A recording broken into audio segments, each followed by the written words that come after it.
All right, the practice challenge in 4.7 is actually very similar to the think about it and the practice. But here I notice I have a decimal and a fraction. So I'm going to rewrite it so that I only have decimals. So 0.5n minus 3. Instead of 1/2 would be 0.5, and it's negative. So I'm going to have negative 0.5n plus 5 is equal to 13.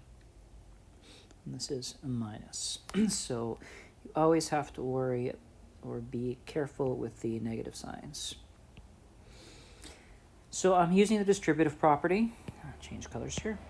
I'm going to go minus 3 times minus 0.5. So I have 0.5n. Minus and minus make a positive. So positive 1.5n.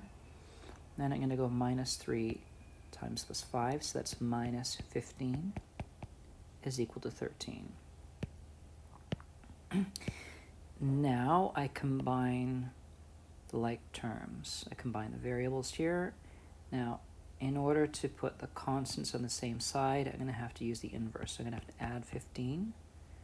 I'm going to add 15. So this, when I rewrite it, 0.5n plus 1.5n, that's simply going to be 2n is equal to 28. Divide both by 2. And n is equal to 14.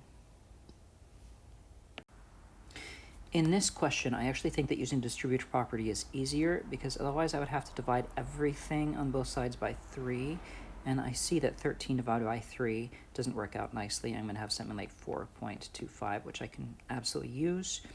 And then I'd also need to divide this, and it just gets a little bit messier. So I find that this is using the distributive property for this question is the easiest.